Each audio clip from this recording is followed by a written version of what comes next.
Alors, pour réaliser donc ce pain brioché, on mettra donc sur une partie, on mettra du cacao en poudre. On verra ça tout à l'heure pour le cacao en poudre.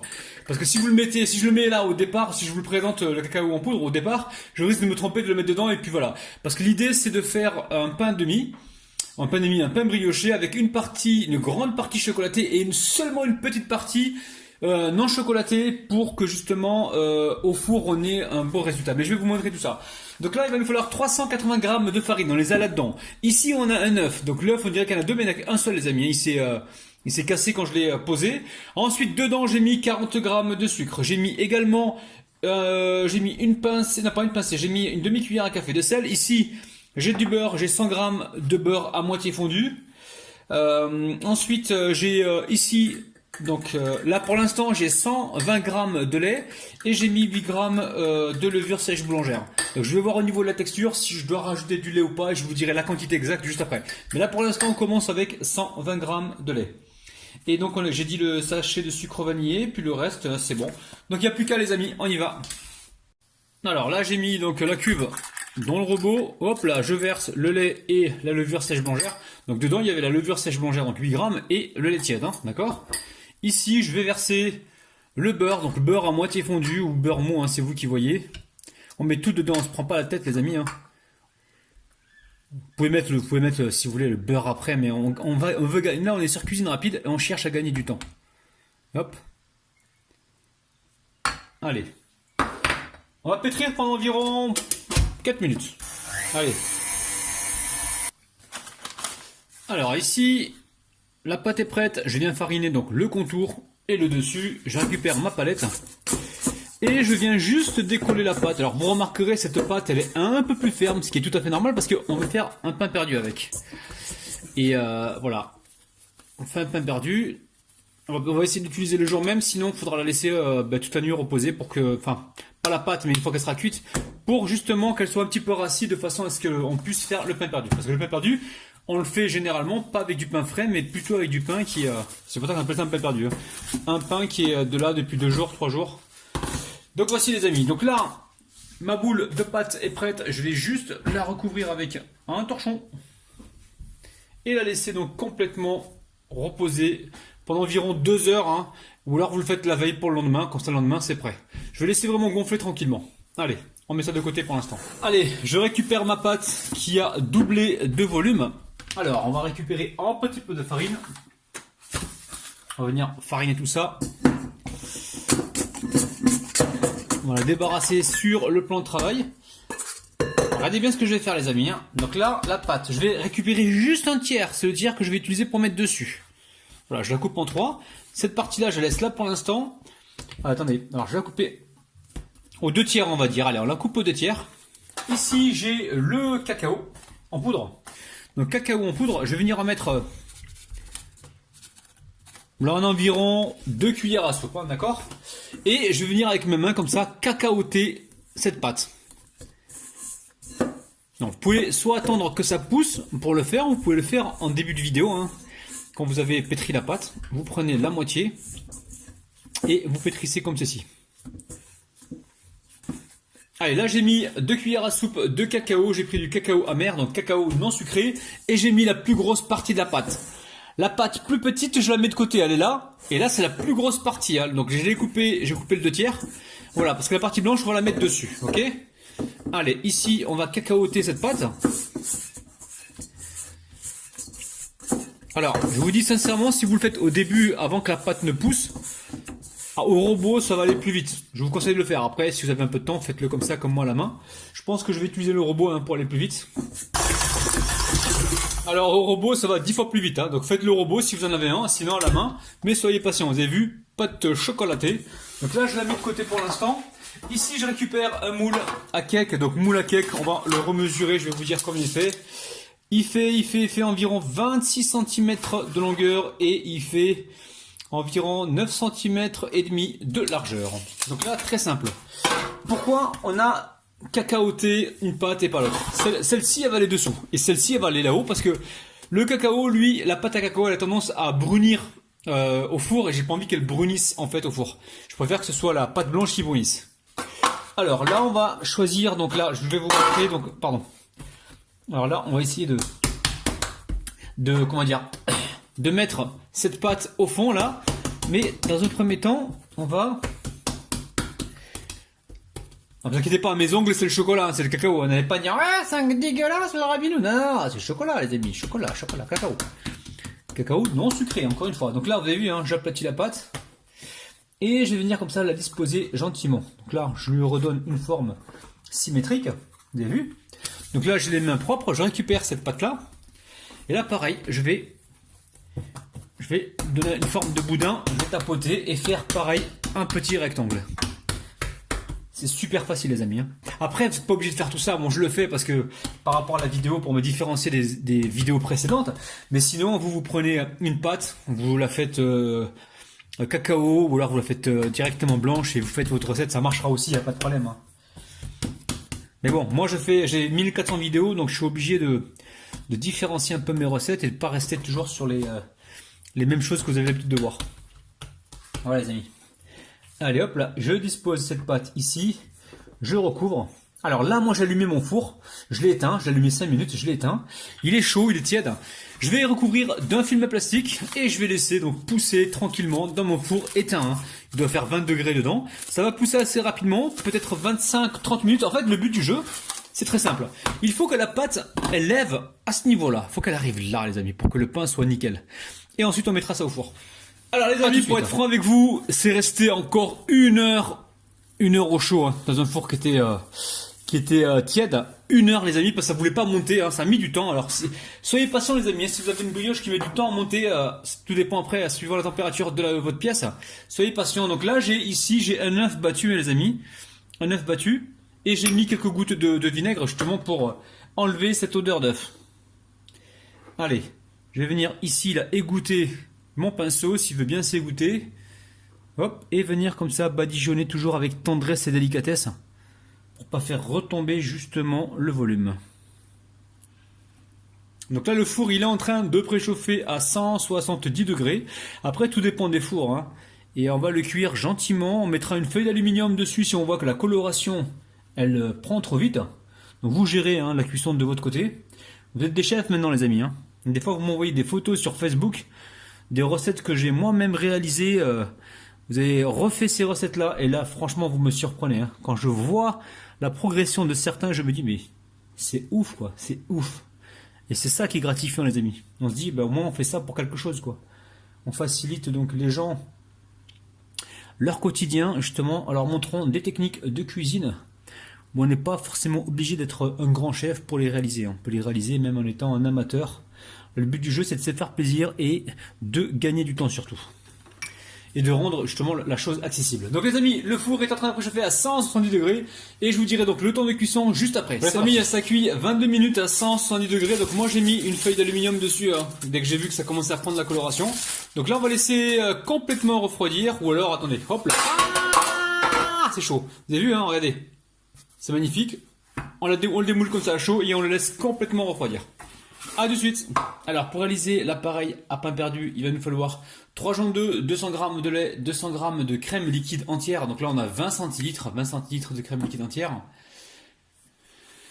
Alors pour réaliser donc l'appareil à pain perdu, il va nous falloir 3 jaunes d'œufs, 200 g de lait ou 20 centilitres de lait, hein, c'est vous qui voyez, 20 centilitres de crème liquide entière. Il nous faudra du sucre, donc environ 80 g. Une cuillère à soupe de vanille liquide et une cuillère à soupe de cacao en poudre. Vous allez voir, c'est super facile à réaliser. Alors très simple, ici j'ai les jaunes d'œufs, je viens de les fouetter comme ça rapidement. Et on va y mettre le sucre. Donc là, on mélange. On mélange pourquoi? Pour faire fondre justement le sucre. Donc l'idée c'est de battre pendant environ, on va dire 30 secondes. Alors ensuite on va pouvoir rajouter le lait, donc en une seule fois. On mélange. Allez, on rajoute la crème liquide entière. Donc là, on a 20 centilitres. Et on mélange. À chaque fois qu'on rajoute un ingrédient, on vient mélanger, les amis. Hein, d'accord? Allez, on met la vanille liquide. Et on met également le cacao en poudre. Donc on va essayer de viser une cuillère à soupe. Hop là, pas plus. Là, on a pile poil une cuillère à soupe et on mélange. Alors, vous allez me dire, mais t'as fait quoi avec les blancs d'œufs? Les blancs d'œufs, ils sont là, les amis. Vous les rajouterez à une omelette. Et voilà, vous allez faire une omelette tout à l'heure, vous mangerez une omelette et vous rajouterez les blancs d'œufs dedans, ça vous fera une omelette riche en protéines. Là, si elle va faire un masque pour son visage, si elle veut, pourquoi pas. Avec les blancs d'œufs, que les blancs d'œufs. Allez, on met ça de côté les amis pour l'instant. Et ici, je récupère donc mon pain brioché et je viens couper des parts. Donc, on va essayer de faire des parts qui soient pas trop fines. Regardez-moi ça les amis, c'est un truc de fou, hein. C'est génial, hein. Alors, vous allez me demander certainement, mais c'est combien la tranche que tu fais là? Où est-ce qu'il est mon maître? Où es-tu maître? Il se cache le maître. Bon, je le retrouverai peut-être tout à l'heure. Moi je pense qu'on a environ, on doit avoir environ ici 2 cm, on verra ça tout à l'heure. Donc vous avez vu, hein, c'est légèrement marbré, c'est exactement ce qu'on voulait. Le chocolat en bas et dessus le côté vanillé. Voilà. Je vais continuer, donc je vais couper tout ça et on se retrouve tout de suite. Hein. Alors vous avez vu, hein, ça mériterait un petit festival de you-you les amis. Vous voyez là-bas. Bon, là j'en ai mis 6 dans la plaque, il y en a que 6 qui rentrent. Ici il m'en reste encore. Bon, je vais voir si ceux-là je les fais ou pas, ou si je vais les manger à part avec... Voilà, je sais pas pour l'instant. Donc pour l'instant... Oui ma chérie, je suis en train de filmer. D'accord. Ma fille qui m'appelle, désolé les amis. Donc là, je verse le liquide dessus, hein, sur les pains. Alors, le liquide légèrement chocolaté. Alors moi ce que je vais faire aujourd'hui c'est les soldes, je vais les faire mes soldes tranquillement et je vais revenir tout à l'heure, je vais retourner le pain et je vais le laisser le plus longtemps possible en fait dans le plat. En fait il n'y a pas de temps exact, il faut vraiment que le pain absorbe donc tout le liquide et après ça dépend de la texture de votre pain, c'est-à-dire si votre pain est sec il mettra plus de temps à absorber, donc n'hésitez pas à revenir de temps en temps pour justement retourner le pain. Donc là je vais légèrement soulever pour permettre au liquide de bien rentrer dans le pain. Voilà, donc là le but du jeu maintenant ça sera de retourner de temps en temps pour être sûr qu'il soit bien imprégné. Prenez le temps les amis, hein. Le faites pas en 20 minutes ou en 25 minutes parce que voilà, pain perdu, il faut qu'il soit bien, parce qu'on va le cuire au four donc il faut pas que ça sèche les amis. Ok, allez, je vais filmer ça, je mets ça au frigo pour l'instant et on se retrouve tout à l'heure. Alors là, au bout d'une heure, je les sors du frigo, les amis, hop là, et je vais venir les retourner comme ça tranquillement. Voilà, je les laisse bien absorber. Faut vraiment que ça pompe du liquide pour avoir quelque chose qui soit bien moelleux, parce qu'on va le mettre au four. Si on le met à la poêle, ça va saisir des deux côtés et puis vous aurez le moelleux au-dessous. Si jamais vous ne laissez pas assez imbibé, attendez, je baisse le feu, je suis en train de faire mon petit déjeuner. Si jamais je le mets au four et qu'il n'est pas assez imbibé, il risque d'être sec à l'intérieur. Donc attention justement quand vous faites vos pains perdus comme ça, assurez-vous qu'il soit bien imbibé, très très important. Alors hop, direction le frigo, on viendra les retourner tout à l'heure. Alors n'hésitez pas à venir retourner plusieurs fois votre pain pour qu'il soit bien imbibé. Donc là on va pouvoir le sortir et le mettre directement donc sur une grille. Et en dessous on a mis une assiette pour récupérer donc le maximum de jus. Alors, hop là. Donc là on débarrasse nos petits pains. Voilà, moi le temps que ça égoutte, je vais allumer le feu, enfin le four. Je vais faire ma petite prière et au retour, je les mettrai donc à cuire au four. Hop là. Ah, je l'ai cassé celui-là. Je l'ai cassé les amis, vous avez vu, mais bon c'est pas grave. J'espère qu'il va se ressouder pendant la cuisson, vu qu'il y a des œufs dedans. On perd pas espoir. On y croit les amis. Donc là, si c'est fragile, ça veut dire que ça s'est bien imprégné, hein, que l'imbibage il a bien fonctionné. Donc là, on va égoutter un petit pont. Faites attention, vous avez vu, hein, ça a carrément tout absorbé. Hein. Et si vous aimez ce genre de recette, dites-moi-le les amis, j'ai plein d'idées. Hein. Donc pour l'instant, ça va s'égoutter. Donc moi, comme je dis, hein, je vais faire ma petite prière. Et ensuite, on mettra ça au four. Donc en même temps, je vais l'allumer. Hein. Je le préchauffe à environ 190 degrés. Alors le four, je sais vraiment pas quelle température je vais le mettre. Certainement au-dessus de 200 degrés. Je pensais le mettre moins avant, mais je pense que je vais le mettre au-dessus de 200 degrés. Je vais surveiller la cuisson. Il faut que j'ai une légère coloration. Et il ne faut pas laisser trop longtemps donc vos pains au frigo, au four, pardon, parce que le problème qui va se passer, c'est qu'ils vont sécher. Donc là, il faut une cuisson rapide et brève. Donc là, je vais essayer de les mettre au moins 10 minutes, 10-12 minutes à 200 degrés. Je vais voir, sinon je vais augmenter un petit peu. Je vais rester devant le four et voir ce qui se passe. A tout de suite. Ah non, d'abord sur une plaque. Voilà, vous avez vu, hein, la plaque est recouverte d'un papier cuisson. Direction le four. Alors au bout de 10 minutes de cuisson à 200 degrés, les amis, hein, j'ai bien mis à 200 degrés. Il faut surveiller, hein, ça dépend de votre four. Donc là, pour moi, c'était assez coloré, hein. Je voulais pas colorer plus que ça, sinon après ça allait brûler. Donc ici, je récupère du chocolat. J'ai quoi environ? J'ai 130 grammes de chocolat.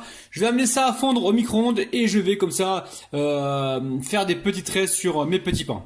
D'accord? Alors il en manque un, je l'ai mangé tout à l'heure, hein. Il était un petit peu cassé, donc je l'ai mangé, hein. Je vais être franc avec vous. Après, j'en ai gardé pour le petit déjeuner. Donc là les amis, regardez, là j'ai fait fondre du chocolat. Après, vous faites comme vous voulez, hein. Moi je vais faire des petits traits dessus. Donc là j'ai pris une assiette que j'ai mis en dessous de la grille pour récupérer donc l'excès de chocolat. Allez, regardez-moi ça les amis, on va faire des petits traits comme ça, c'est très très gourmand, vous avez vu? Oh là là là là là. Allez, ici je récupère quelques pépites de chocolat blanc, je vais pas trop en mettre, hein, mais je en mets juste un petit peu là pour le petit croquant. Et franchement, moi ça me fait envie là, je sais pas vous, mais...